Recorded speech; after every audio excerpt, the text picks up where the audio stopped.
ဟုတ်ကဲ့အားလုံးပဲမင်္ဂလာပါကျွန်တော်တို့ module 1 day 1ကနေပြီးတော့အားလုံးကိုကြိုဆိုလိုက်ပါတယ်ခင်ဗျာကျွန်တော်တို့ဒီနေ့မှာလေ့လာတော့မှာကတော့ comment နှစ်ခုကိုလေ့လာတော့ပါမယ်ခင်ဗျာမလေ့လာခင်မှာကျွန်တော်မိတ်ဆွေရဲ့ laptop မှာလေဒီလိုမျိုးပုံစံဖြစ်နေတယ်ဆိုရင် full screen ပြောင်းလို့ရပါတယ်ဒါကကျွန်တော် view ကိုနှိပ်လိုက်ပါ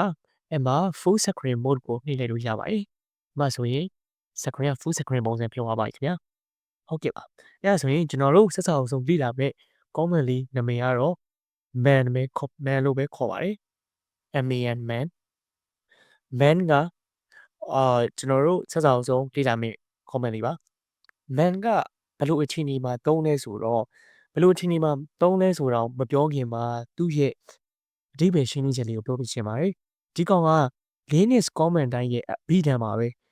comment တစ်ခုရဲ့အသေးစိတ်အချက်အလက်တွေ option တွေအားလုံးကိုဖတ်ရှုလို့ရပါတယ်ဒီ comment line ကိုသုံးပြီးတော့လက်တွေ့လုပ်ငန်းမှာဆိုရင်လေအဲ့လိုမျိုးပါပဲကျွန်တော်တို့ comment တွေအားလုံးရဲ့ option တွေကိုကျွန်တော်တို့အားလုံးမမိနိုင်ပါဘူးအလွတ်လဲချက်စရာမလိုပါဘူးဒါကကိုယ့်ဘာသာကိုရိုက်ရင်းနဲ့သူ့အလိုလိုအုံတော့ကနေပြီးတော့မှတ်မိပြီးတော့သူ့အတန်းတူအသားချအောင်ပဲရေးစားရပါဒါကြောင့်မို့လို့ကျွန်တော်တို့က man ကိုအဲ့လိုမျိုး option တွေကို comment line တွေရဲ့ option ကိုအသေးစိတ်ကြည့်ချင်တဲ့အချိန်ဒီကောင်းရဲ့ comment ကိုအသေးစိတ်ဖတ်ချင်တဲ့အချိန်မှာအသုံးပြုလို့ရပါတယ်ဒီ man ကိုမပြောခင်မှာကျွန်တော်ဒီ ls ဆိုတဲ့ဟာကိုတော့မိတ်ဆွေတို့အကြမ်းမြင့်လောက်ပဲမှတ်ထားပါ this ဆိုတာ ls ကကျွန်တော်တို့ဒီလို file တွေပါဆောက်ထားရင်အဲ့လိုမျိုးကိုယ့်ရဲ့ file ကကိုယ့်ရဲ့အခုရောက်နေတဲ့နေရာမှာဘာ file တွေရှိတယ်ဆိုတာကိုကြည့်လို့ရပါတယ်။ဘာ file တွေဘာ directory တွေကြည့်တယ်ရောက်နေတယ်ဆိုတာကိုကြည့်လို့ရပါတယ်။ကျွန်တော်တို့ Linux မှာနောက်တစ်ခုမှတ်စရာရှိတာကကျွန်တော် Linux မှာဆိုရင် folder ကို folder လို့မခေါ်ပါဘူး။ folder ကို directory လို့ခေါ်ပါတယ်။အခေါ်ပေါ်လေးပေါ့။ပြီးသွားရင်ကျွန်တော်တို့ဒီလိုမျိုးအပေါ်မှာကျွန်တော်ရေးထားတဲ့ဟာတွေကိုကျွန်တော်ဖျက်ချင်တယ်ဆိုရင်ကျွန်တော်ရှင်းရှင်းလင်းလင်းပဲမြင်ချင်တယ်ဆိုရင်ကျွန်တော်တို့ clear နဲ့ဖျက်လို့ရပါတယ် clear နဲ့ခေါ်လိုက်ပါအဲဆိုရင်ပြောင်းသွားပါပြီ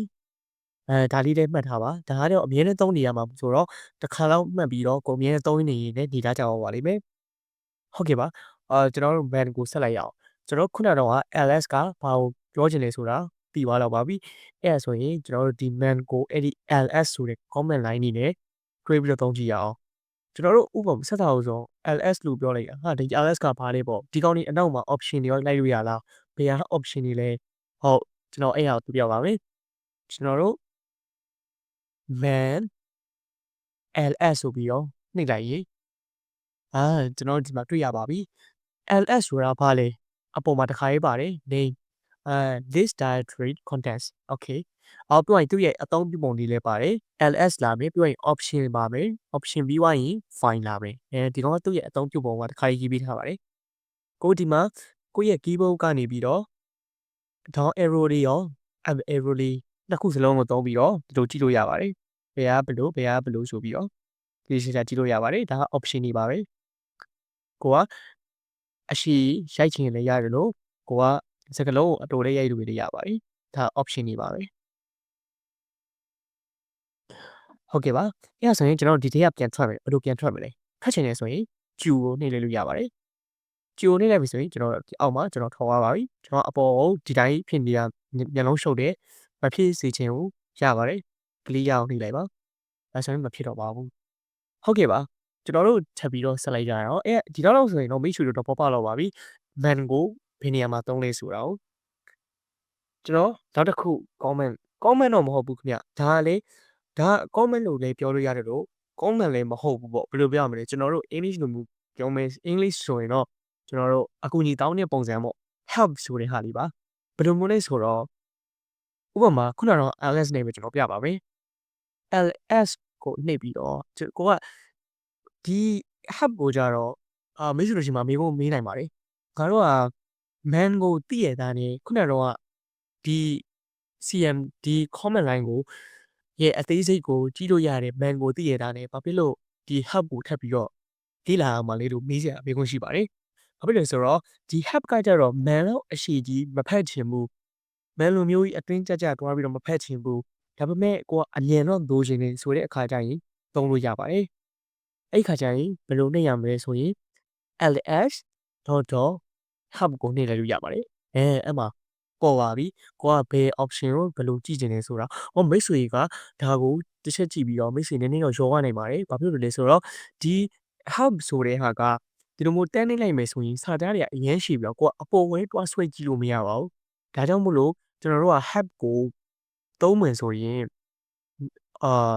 နောက်တစ်ခုအနေနဲ့သုံးပါတယ်ဘယ်လိုမျိုးလဲဆိုတော့ file တစ်ခုကိုတိဆောက်ပြီးတော့အဲ့ဒီ file တွေကိုကိုအလွယ်တကူကြည့်ချင်တဲ့ဟာကိုပို့လိုက် input အနေနဲ့ပို့ပြီးတော့သုံးပြကြပါတယ်ဒါပေမဲ့တူတဲ့ CMD တွေဆိုရင်လည်းသူ့ဘာနဲ့သူအပြည့်မြင်ရပါတယ်ဥပမာကျွန်တော်ဒီ MKDIR ကိုတော့မိတ်ဆွေတို့မရိုက်ပါနဲ့ဟုတ်ဒါနောက်ကြမှာပဲပြောမဲ့comment line တစ်ခုပါကျွန်တော်ဒီဥစ္စာဥပမာအနေနဲ့ပြတာပါဒီမှာဆိုရင် mkdir.hub လို့ပြောလိုက်ပြီဆိုရင်သူဆိုတန်းပေါ်ပါတယ်တန်းပေါ်တယ်ဆိုတာခုနကတော့ ls ကိုနှိပ်တော့သူ ls မှာက option တွေကအများကြီးဖြစ်လို့အဲ့လိုအရင်အတိအဖြစ်သွားတာပါ screen အတိပေါ်နေလို့ကျွန်တော်ဖတ်လို့မရဘဲနေဖြစ်တာပါဖတ်လို့မရဘဲနေဖြစ်တယ်ဆိုတာလေကျွန်တော်နောက်ပိုင်းကြရင်နောက်ပိုင်း module တွေကြရင်ကျွန်တော်သိချာတာပါပဲဘယ်လိုအသုံးပြုရမလဲဆိုတာကိုကျွန်တော်တို့ဒီမှာကြတော့ဒီမှာဆိုရင်ဒီကောင်းရဲ့ mkdir ဆိုတဲ့ C comment line ကနည်းနည်းပဲ option ကနည်းနည်းပဲပါတဲ့အတွက်ကြောင့်မို့လို့ဒီလိုမျိုးတွေတန်းပြီးတော့ကျွန်တော်တွေ့ရပါတယ်အရင်စာသားမရှိတဲ့အတွက်ကြောင့် screen ကမပြည့်သွားပါဘူးဟုတ်ကဲ့ပါအဲ့ဆိုရင်မိတ်ဆွေတို့အခုတော့ဆိုရင်တော့တော်တော်နားလည်တော့ပြီလို့ကျွန်တော်ယူဆပါတယ်ခင်ဗျာကျွန်တော်စကားပြောတာမိုးရောရတာလို့ကျွန်တော်စကားခေါ်တာအလုံးထွေးဖြစ်နေရဆိုရင်လည်းဒီနေရာနေပြီးပဲတောင်းဝင်ချင်ပါတယ်ခင်ဗျာကျွန်တော်ဒါလက်တန်းပြောနေတဲ့အတွက်ကြောင့်မို့လို့ပါဟုတ်ကဲ့ပါကျွန်တော်တို့အဲ့ဒါဆိုရင်ဘွားဟာကိုပြန်ဖြတ်ချင်တယ်ဗာနေမလဲလွယ်လွယ်လေး clear ပြောက်သွားပြီဒါပဲကျွန်တော်မြန်မာလိုပဲပြောပါပဲအဲ့ဒါဆိုရင်ကျွန်တော်တို့ကဒီ man တို့ဒီ ls တို့ဒီခုနကကျွန်တော်ရိုက်တဲ့ mkdir တို့ကဘာလဲဆိုတာကိုဒီကောင်းရဲ့အရှိကောက်ကဘာလဲဆိုတာကိုကျွန်တော်သိချင်တယ်ဆိုရင်ကျွန်တော်တို့နောက်တစ်ခုသုံးလို့ရပါတယ် what is ဆိုတဲ့ကျွန်တော် English စာမှာပြောတယ်လို့ပါပဲ what is ပေါ့ what is ဒါပါလေ what is ဒါပါလေအဲ့လိုမျိုးသုံးလို့ရပါတယ်အဲ့အရာလေးတစ်ခုအရင်ကောက်ပါတယ်ဥပမာကျွန်တော်ရိုက်ပြပါမယ်ဥပမာကျွန်တော်က ls ရဲ့အရှိကောက်ကိုမသိဘူးကျွန်တော်က ls ရဲ့အရှိကောက်ကိုမသိဘူးကျွန်တော် man ဆိုတဲ့ခုနကတော့ comment line ကိုတွားချိန်ပြီးတော့ ls ကိုတွားကြည့်လိုက်ရင်တော့အရှိကောက်တန်းပေါ်တယ်အရှိကောက်လေးပေါ်တယ်လို့အောက်မှာလေသူ့ရဲ့ man ရဲ့ comment line ကိုရိုက်ပြီးတော့ဒီကောင်ရဲ့ ls ရဲ့ comment တွေကိုဝင်သွားပြီးတော့သူ့ option တွေပါကြည့်ရတော့မျက်လုံးရှုပ်တယ်ကျွန်တော်အဲ့လိုမျိုးကြီးဒီ option တွေလည်းမကြည့်ချင်ဘူးကျွန်တော်မကြည့်ချင်ပဲသူ့ရဲ့ name အရှိကောင်လေးပဲကျွန်တော်ကြည့်ချင်နေဆိုရင်ကျွန်တော်လုပ်လို့ရပါတယ်ဘာလဲဆိုတော့ English စာလိုမျိုးပဲကျွန်တော်ခုနကပြောတဲ့အတိုင်း what is ls ကိုကဘယ်ရဲ့အရှိကောင်ကြည့်ချင်တာလဲကြည့်ချင်တယ်ကောင်ရဲ့ comment လေးကိုနှိပ်လိုက်ပါ ls တန်းပေါ်တယ် ls ကပါတယ်အရှိကောက်က this directory contains နောက်တစ်ခုထပ်ဆန်း ls ပါလေ man ကပါလေဒီမှာတန်းပေါ်တယ်အရှိကောက်ကိုမကြည့်ရသေးဘူးဆန်းနေတယ် set mkdir what is mkdir တို့ကနှစ်ခုပေါ်တယ်ဒီမှာ create directory လို့ရတယ်လို့ make directories နှစ်ခုတော့တူပါပဲအတိတ်ပဲကတော့ဟုတ်ကဲ့ပါမိတ်ဆွေတို့အဲ့ဒါဆိုရင်အခုဆိုရင်တော့တော်တော်လေးပြီးသွားတော့ပြီလို့ထင်ပါတယ်မိတ်ဆွေကျွန်တော်ပြောချင်တာက comment line တွေကိုလေ့လာတဲ့ခါကျရင်အရင်စီမလို့ပါနေကိုအခုရလိုက်တယ်မိတ်ဆွေအခုဆိုရင် what is ရသွားမယ်တော့ help ကိုဘယ်လိုတော့မလဲရသွားမယ်sorry dash help ကိုဘယ်လိုတော့မလဲဆိုတာရသွားမယ်ပြီးသွားရင် man ကိုဘယ်လိုတော့မလဲဆိုတာရသွားပါမယ် this အနောက်ကအဲ့ဒီ ls တို့ mkdir တို့အရင်စီမပေါ့လေကျွန်တော်နောက် lesson လေးမှာတတိရှိရှင်းပြပါအောင်မယ်ကျွန်တော်ဒီဥစ္စာကတော့ကျွန်တော်ရဲ့ module ခေါင်းစဉ်ကစ learning how to get help အဲ့အကြောင်းမို့လို့ပါဟုတ်ကဲ့ပါအခုလိုမျိုးကျွန်တော်နဲ့အချိန်ပြီးတော့တူတူလေ့လာပြီးအတွက်ကြောင့်အားလုံးကိုကျေးဇူးတင်ပါတယ်နောက်ဗီဒီယိုမှာပြန်ဆုံကြပါမယ်ခင်ဗျာ